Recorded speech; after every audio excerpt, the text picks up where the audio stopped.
Même si vous êtes un bon nageur, que l'eau vous apparaît peu profonde ou calme, s'aventurer près d'un barrage hydroélectrique peut être très dangereux. Parce que souvent, on a l'impression que l'eau est calme, mais il y a des remous en bas de l'eau qui peuvent facilement aspirer les gens en dessous de l'eau. Parlez-en à ces pêcheurs qui se sont retrouvés pris au piège dans les remous du barrage Carillon près de la chute. La situation aurait pu mal tourner pour eux.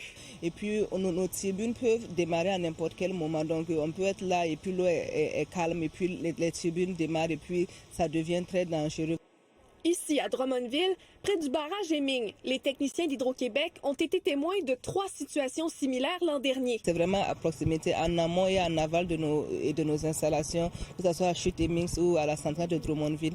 C'est là-bas vraiment que c'est dangereux. Rappelons aussi qu'au printemps dernier, un pêcheur s'est noyé dans cette rivière. Un rapport du coroner permettra de savoir si sa proximité avec le barrage est en cause. Malgré ces risques, lors de notre passage, de nombreux pêcheurs, parfois des enfants, se sont aventurés près de l'eau. Savez-vous que ça peut être dangereux, les cours d'eau, là, le barrage pas loin, il peut y avoir des courants, ça peut être plus profond qu'on pense. Oui, on fait vraiment attention, puis on va vraiment pas dans l'eau. Il faut faire attention pour pas se faire des commotions parce que des fois les roches glissent à cause de l'eau. Et pourtant, plusieurs indications claires l'interdisent. On a lu les pancartes, là.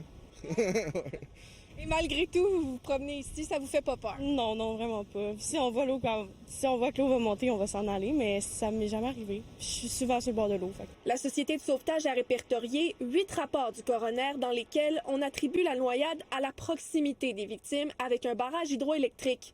L'une d'elles s'est produite dans la rivière Saint-François, causant le décès d'un jeune de 14 ans en 2011. N'empêche qu'Hydro-Québec invite les pêcheurs et les baigneurs à s'amuser et se rafraîchir dans les lieux prévus à cet effet, tant qu'ils se tiennent loin des barrages imprévisibles. Élodie Drolet, TVA Nouvelles, Drummondville.